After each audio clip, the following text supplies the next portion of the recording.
How could you, Carson? Just days from our anniversary? I glanced at the crumpled love letter in my hand, bile rising in my throat. The words blurred as tears stung my eyes. Carson's face paled. Margot, please let me explain. Explain what? I spat. That you've been having an affair behind my back? With whom? My mind raced, trying to make sense of the betrayal. He sighed, running a hand through his disheveled hair. It was a moment of weakness, a mistake. It didn't mean anything. Didn't mean anything? I echoed, my voice trembling with rage.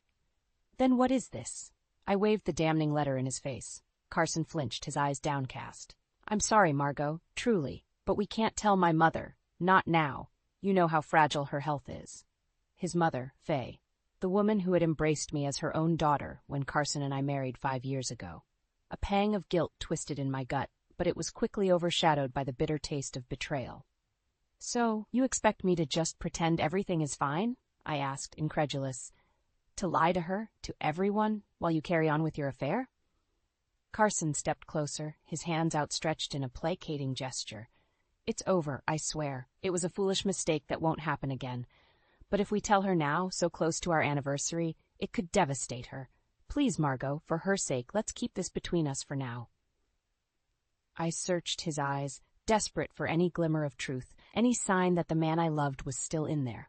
But all I saw was a stranger, a coward willing to sacrifice my trust for his own selfish reasons. Clenching my jaw, I nodded curtly. Fine, we'll keep up appearances for now, but mark my words, Carson, this isn't over. You've shattered my trust, and I won't forget that. Relief washed over his features, but I felt no satisfaction, only a hollow ache in my chest. As he reached out to embrace me, I recoiled, my body rigid with resentment. In that moment, a seed of determination took root within me. I would play along, bide my time, and when the opportunity presented itself, I would unleash the full force of my fury. Carson's betrayal would not go unanswered, and he would soon learn the true cost of his deceit. With a steely resolve, I turned away, already plotting my revenge. The anniversary celebration would be a mere charade, a calm before the storm I intended to unleash upon our fractured family. Margot, I don't trust her taking care of you, Carson murmured as he caressed my swollen belly. But there's no one else. I swallowed hard, my voice trembling. I'll be fine, Carson. It's just for a few days while you're away on business. His brow furrowed with concern, but he nodded reluctantly. All right, but promise me you'll call if she gives you any trouble. As if on cue, the doorbell rang, and Faye's familiar silhouette appeared through the frosted glass. I plastered on a smile, determined not to let her see my apprehension. Margot, darling! Faye enveloped me in a suffocating embrace, her saccharine tone already grating on my nerves. How are my beautiful grandchildren treating you? We're doing well, Faye, I replied, extricating myself from her grip. Thank you for offering to help while Carson is away. Her eyes narrowed ever so slightly, but the smile remained fixed in place. Of course, dear. What are mothers-in-law for? Carson cleared his throat, shooting me a pointed look before turning to his mother. I'll be back in a few days. Take good care of her, Mom. Don't you worry about a thing, Faye cooed, patting his arm reassuringly. Margot and the babies will be in excellent hands. As Carson departed, I couldn't shake the sense of dread that settled in the pit of my stomach. Faye's kindly demeanor was already beginning to fray, revealing glimpses of the true nature I had witnessed during her tirades against me. The first few hours passed without incident, but as the day wore on, Faye's criticisms grew more frequent and cutting. Margot, dear, are you sure you should be eating that? She clucked disapprovingly as I reached for a snack. You wouldn't want to put on too much weight, would you? I bit my tongue, reminding myself that confrontation would only escalate the situation. Later, as I attempted to tidy up the living room, Faye squeaked loudly. Honestly, Margot, is this how you keep house? No wonder Carson is always so stressed. The barbs continued, each one chipping away at my resolve. By evening, I was utterly exhausted, both physically and emotionally. The next morning, Faye's true colors emerged in full force. Up and at 'em, Margot, she trilled, throwing open the curtains to let in the harsh morning light. There's so much to be done around here. Before I could protest, she thrust a list of chores into my hands, a veritable marathon of tasks that would have been daunting for someone without the added strain of a twin pregnancy. But Faye, I'm not sure I should be doing all of this, I ventured cautiously. The doctor said I need to take it easy. Her eyes flashed with barely concealed contempt. Nonsense. A little hard work never hurt anyone. Now get moving, or do you want my grandchildren to grow up in a pigsty? Cowed by her forceful tone, I reluctantly began tackling the list, my back and feet aching with every task. Faye hovered nearby, offering a steady stream of criticism and barbed comments that left me feeling utterly demoralized. By the time Carson returned home, I was a physical and emotional wreck, my body racked with pain and my spirit crushed by Faye's relentless onslaught. As he took in my haggard appearance, concern etched deep lines across his brow. "Margot, what happened? Are you all right?" Before I could respond, Faye swooped in, her saccharine mask firmly in place. "She's just been overdoing it, that's all. You know how nesting can be for expectant mothers." I opened my mouth to protest, to reveal the truth about her abusive behavior, but one withering glance from Faye silenced me. In that moment, I realized that confronting her directly would only lead to further anguish. No, I would bide my time, gather my strength, and when the opportunity presented itself, I would unleash the full force of my fury upon Faye and Carson both. Their betrayals would not go unanswered, and they would soon learn the true cost of underestimating my resilience. "You're just like your mother, worthless," Faye hissed, her words cutting through the silence like a knife. "I don't take orders from a failure." My heart sank as her cruel words echoed in the empty house. Memories of my late mother's gentle smile and unwavering love flooded my mind, a stark contrast to the venom spewing from Faye's lips. "How dare you speak about her like that?" I managed, my voice trembling with a mixture of grief and rage. Faye's lips curled into a contemptuous sneer. "What? You think you're better than me? Than this family? You're nothing but a leech, leeching off my son's success." I recoiled as if struck, her words cutting deeper than any physical blow. Was this truly how she saw me, after all these years of trying to be the perfect daughter-in-law? "I've given everything to this family," I protested, my hands instinctively cradling my swollen belly. "These are Carson's children I'm carrying." Faye's gaze dropped to my midsection, her expression twisting into one of disdain. "Don't flatter yourself. Once those brats are born, you're out of the picture, I'll make sure of it." A chill ran down my spine as the full weight of her threat sank in. She meant to take my children from me, to sever the bond between a mother and her newborns. The thought was utterly unthinkable. Yet I knew in that moment that Faye was capable of any cruelty imaginable. "You're a monster," I whispered, hot tears stinging my eyes. Faye's laughter was cold, devoid of any warmth or humor. "I'm a realist, dear, and the reality is you're not fit to be a mother, not to my grandchildren." In that instant, something shifted within me. The fear and grief that had paralyzed me moments before gave way to a burning determination. I would not allow this bitter, twisted woman to dictate the course of my life or my family's future. Squaring my shoulders, I met Faye's icy glare with a steely resolve of my own. "You're wrong, Faye. I am a mother, and I will fight with every breath in my body to protect my children from your poisonous influence." Her eyes narrowed dangerously, but I held my ground, emboldened by the knowledge that I was fighting for something far greater than myself. "We'll see about that," she spat, turning on her heel and storming from the room. As her footsteps faded, I sank onto the couch, my hands trembling as I fumbled for my phone. With shaking fingers, I typed out a message to Carson, pleading for his help, his intervention. But even as I hit send, a part of me knew that this battle could not be won through his involvement alone. Faye's hatred ran too deep, her grip on our family too tight. No, if I wanted to truly free myself and my children from her toxic grasp, I would need to take matters into my own hands. And as I felt the tiny flutters of life within me, I knew that I would stop at nothing to ensure their safety and happiness. The war had begun, and I would emerge victorious, no matter the cost. "You think you're special because you're carrying his babies? Once they're born, you're out." Faye's words cut deeper than any knife, slicing through the fragile peace I had managed to maintain. I clutched my swollen belly protectively, as if shielding my unborn children from the venom dripping from her tongue. "What are you saying, Faye?" Her lips twisted into a cruel smirk. "Exactly what you think, dear. Once those brats are out of you, I'll make sure they stay right where they belong, with their real family." A chill ran down my spine as the full weight of her threat sank in. She meant to take my children from me, to sever the sacred bond between mother and child before it could even form. "You're insane," I breathed, my voice trembling with a potent mixture of fear and rage. "They're my babies, Faye. You can't just take them away." Faye's laughter was cold, devoid of any warmth or humor. "Watch me. You're nothing but an incubator, Margot, a means to an end. Once you've served your purpose, you'll be discarded like the worthless trash you are." Bile rose in my throat as I fought the urge to lash out, to claw and scratch until this vile woman understood the depth of my fury. But I knew such actions would only give her more ammunition, more justification for her twisted schemes. Instead, I forced myself to remain calm, to meet her icy glare with a steely resolve of my own. "I won't let you do this, Faye.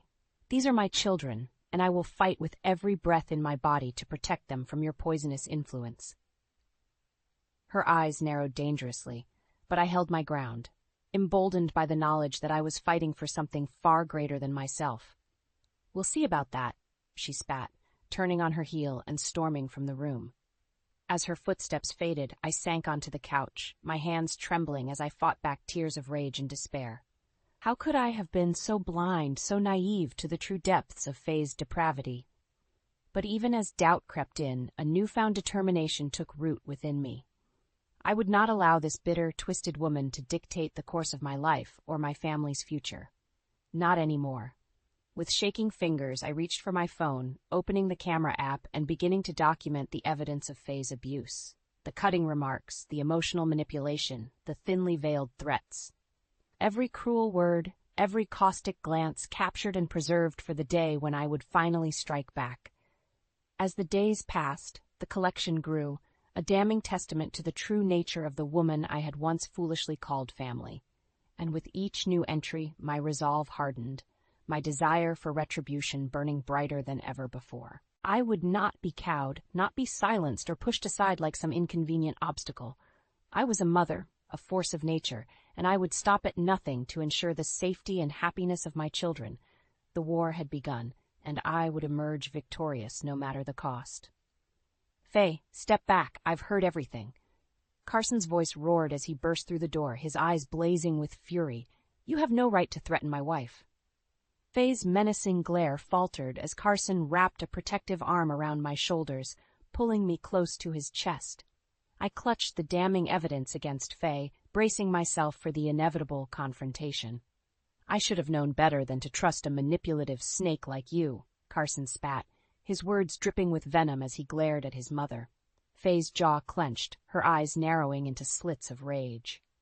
"How dare you speak to me that way after everything I've sacrificed for this family?" As Faye's vicious tongue unleashed on Carson, I couldn't help but feel a surge of anger towards her for the emotional torment she had inflicted on me. Her cruel taunts and empty threats had left me questioning my self-worth as a woman, as a mother. Just as I was about to unleash my bottled-up rage, the doorbell rang, breaking the tension. As I opened the door, my heart sank as I saw the sympathetic gaze of our dear friend, who had been a shoulder to lean on during my darkest moments. "Faye, you have no right to make threats against my wife," she said, her voice laced with anger. "She is carrying my grandchildren, and I will not have you terrorize her any longer." Faye's menacing glare softened as she realized the gravity of her actions and the consequences it could bring. As she begrudgingly let go of her bitterness, I couldn't help but feel a sense of relief, knowing that her toxic influence would no longer affect our family. However, as Faye's demeanor changed, so did her perception of me. She realized that I was not the weak, helpless woman she had initially thought, but rather a strong, resilient individual who could stand up to her manipulative ways. As Faye begrudgingly accepted my strength, I felt a sense of empowerment, knowing that I had the ability to confront her and break free from her emotional hold. In that moment, I realized that Faye's actions were a reflection of her own insecurities and fears, rather than a personal attack against me. Her cruel words and empty threats were a desperate attempt to maintain control and assert her dominance. As I confronted Faye's fears, I felt a sense of pity for her, rather than anger. Her actions were a cry for attention and validation, which she sought through emotional manipulation. Ultimately, Faye's threats were a test of my resilience and strength of character. By standing firm in the face of her intimidation tactics, I proved that I was not easily swayed by her empty promises or hollow threats. In the end, Faye's actions only served to strengthen my resolve and determination to be a better person, a better mother, and a better daughter-in-law. This affair ends now, Carson. My voice rang out, clear and unwavering, as I threw the crumpled love letters onto the dining table before the astonished faces of our family. You won't control me anymore. Carson's eyes widened in shock, his mouth opening and closing like a fish gasping for air. Beside him, Faye's expression contorted into a mask of rage, her hands clenching into tight fists. "How dare you bring this filth into my home?" she hissed, her gaze boring into me with a hatred I had never seen before. I met her glare with a steely resolve, emboldened by the knowledge that the truth was finally out in the open. "Your home? This is my home too, Faye. Or have you forgotten that I'm Carson's wife?" Harold, Faye's husband, shifted uncomfortably in his seat, his eyes darting between the damning letters and his wife's furious countenance. "Faye, what is the meaning of this?" Before she could respond, Carson's sister, Allison, spoke up, her voice laced with disgust. "It means my dear brother has been unfaithful, father, to Margot, to this family." A heavy silence descended upon the room, thick with tension and unspoken accusations. I could feel the weight of their judgmental stares, but I refused to shrink away, to cower in the face of their scrutiny. "Well," I challenged, my gaze sweeping over the assembled family members, "does anyone else have anything to say?" Faye's lips curled into a sneer. "You're making a fool of yourself, Margot. Carson would never betray me like this." A bitter laugh escaped my lips. "Betray you? Is that what you think this is about, Faye? Open your eyes. Your son has been carrying on an affair behind my back, and you've been too blinded by your own twisted desires to see it." Carson flinched as if struck, his face flushing with shame. "Margot, please, let me explain." But I had no interest in his excuses, his feeble attempts at justification. "Explain what, Carson? How you lied to me, day after day, while you were off gallivanting with your mistress. Or maybe you'd like to explain why you allowed your vile mother to abuse and torment me, all in the name of keeping up appearances." Faye's eyes narrowed dangerously. "Watch your tone, girl. You have no idea what you're talking about." "Don't I?" I shot back, my voice rising with each syllable. "I have the bruises, the recordings, the proof of every vicious word and cruel taunt you've hurled at me over these past months." Harold's brow furrowed, his gaze shifting towards his wife with a newfound wariness. "Faye, is this true? Have you been mistreating Margot?" Before she could respond, I plowed ahead, determined to lay bare the full extent of their betrayal. "It's all true, Harold, every word. And it's not just Faye. Carson has been lying to us all, carrying on an affair right under our noses." A collective gasp rippled through the room, and I could see the realization dawning on their faces, the scales finally falling from their eyes. Allison was the first to speak, her voice trembling with barely contained fury. "You bastard! How could you do this to Margot, to your own children?" Carson opened his mouth to protest, but I cut him off with a sharp wave of my hand. "Save it, Carson. I'm done with your lies, your manipulation. From this moment on, you and your mother have no hold over me or my children. We're through." As the chaos erupted around me, with Faye and Carson desperately trying to regain control of the situation, I felt a weight lift from my shoulders. The shackles of their oppression had finally been broken, and I was free. Free to forge my own path, to build the life I deserved for myself and my babies. And as Harold and Allison rallied to my side, their support and solidarity a balm against the sting of betrayal, I knew that no matter what challenges lay ahead, I would face them with the strength and resilience that had carried me through this darkest of storms. The war was won, and I had emerged victorious. "You played me for a fool, Faye." Harold's voice was cold, unyielding, as he stared down his wife, his eyes hard as flint. "All these years, and I never knew the true depths of your cruelty." Faye's lips twisted into a sneer, but I could see the fear flickering in her eyes as the full weight of her actions finally caught up to her. "Harold, please, you don't understand." "Don't I?" He cut her off, his tone sharp as a blade. "You abused my daughter-in-law, threatened to take her children from her. And for what? Some twisted sense of control?" Carson stepped forward, his face etched with desperation. "Dad, Mom, please, we can work through this, as a family." But Harold was having none of it, his gaze swinging towards his son with a mixture of disappointment and disgust.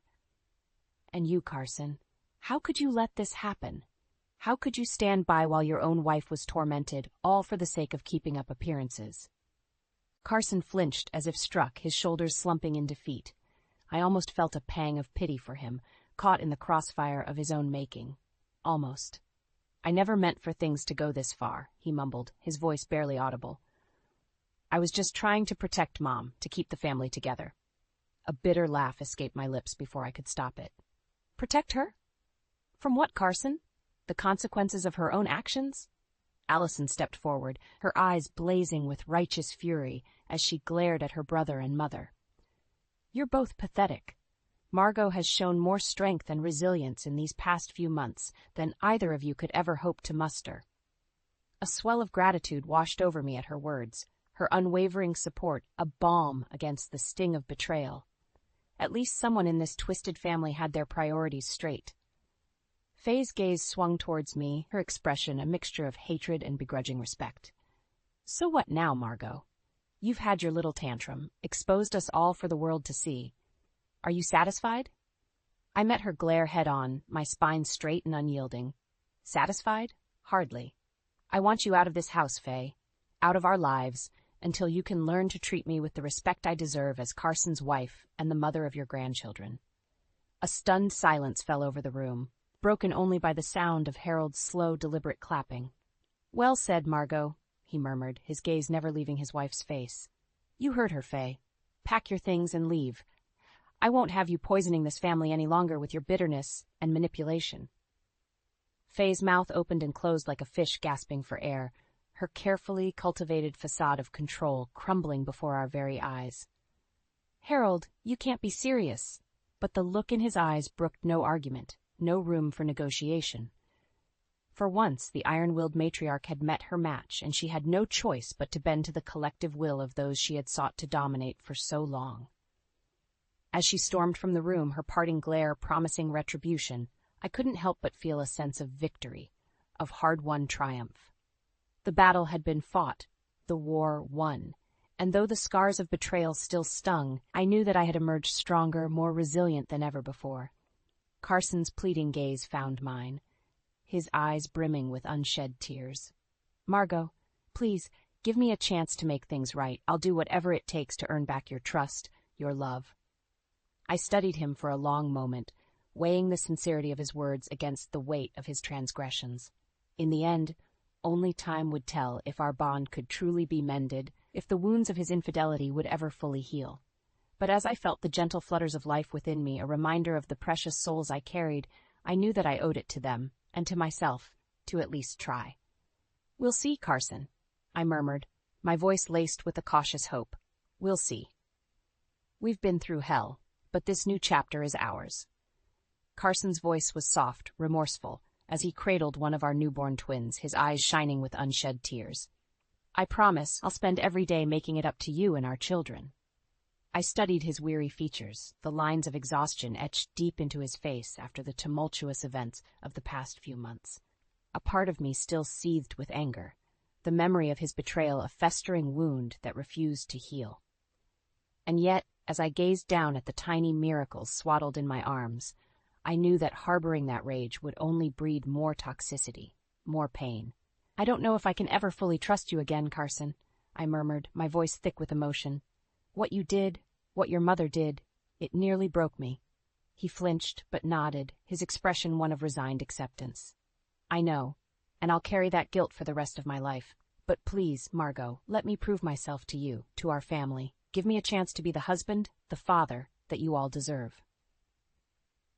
A gentle hand on my shoulder made me turn, and I found myself gazing into the kind eyes of Harold, my father-in-law and unexpected ally through this entire ordeal.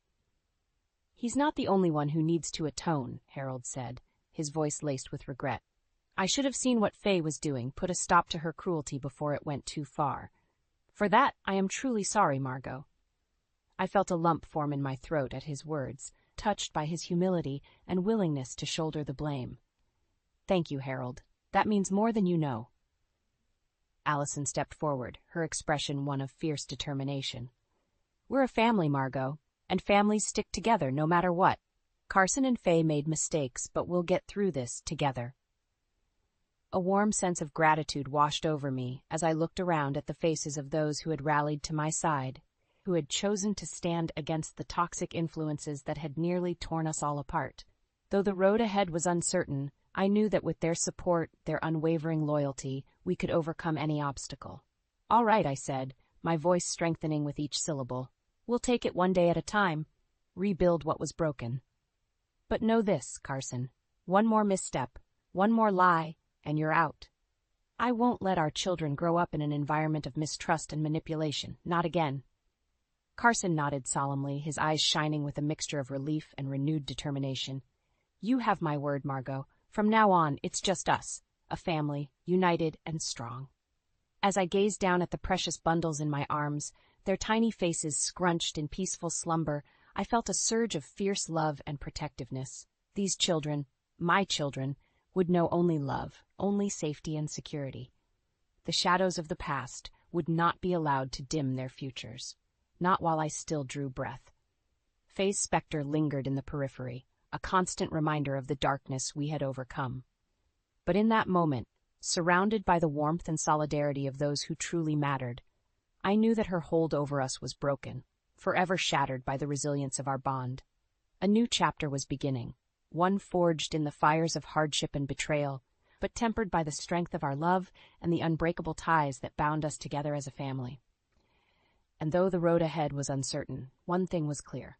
We would face it united, our spirits unbowed, our resolve unshakable, for we were survivors, warriors in our own right, and no force on earth could ever break us again.